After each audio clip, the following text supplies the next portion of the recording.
Who are you? Yero, this is about his death, isn't it? The rampage. Of course, who hasn't? Yero was one of us, after all. It is terrible. Simply terrible. You want to hear an old man's opinion, though? I always expected that something like this would happen. Malphus, forgive me for talking about a keeper like that, but it's the truth. Hard to explain, really. Come on, let's find somewhere to sit. It'll be easier to talk that way.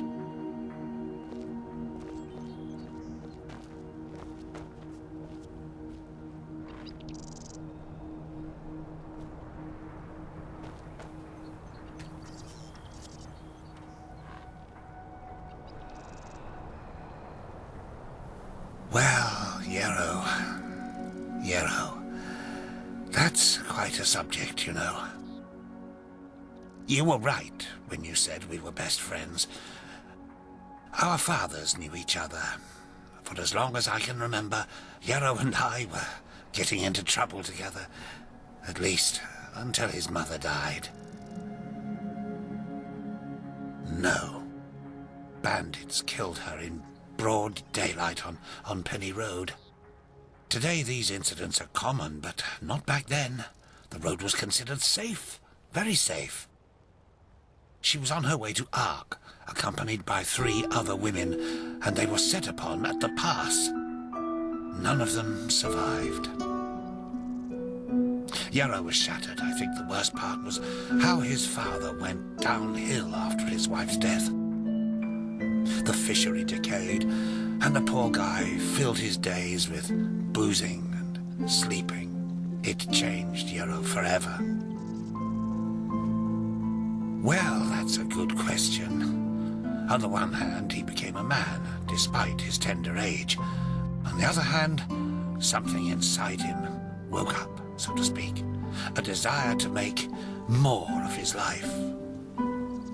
Old Mother Jenica noticed it and took him under her wing. He learned how to read and write, and when he didn't have to help his drunken father. Indeed, that's one way to look at it. And then the inevitable happened. And behold, in addition to Yero's ingenuity, he also had a slumbering, magical talent. The keeper took him away, and a few months later, he started his novitiate.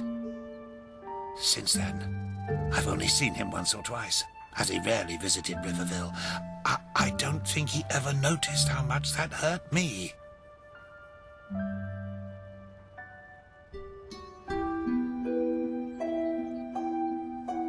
Oh, it's hard to explain. I believe it was the way he was talking about his grand plans.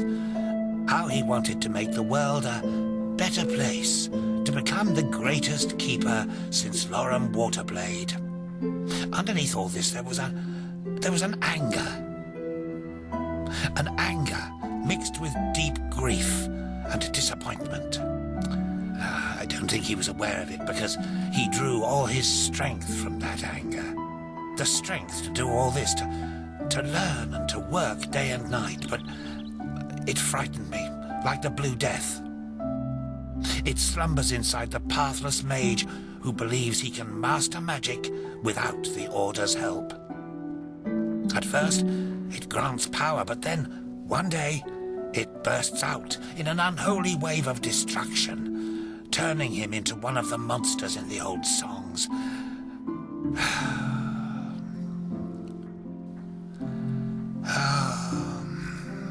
Anyway, I'm just an old man.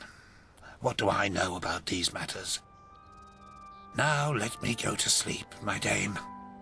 All the... Yes, of course.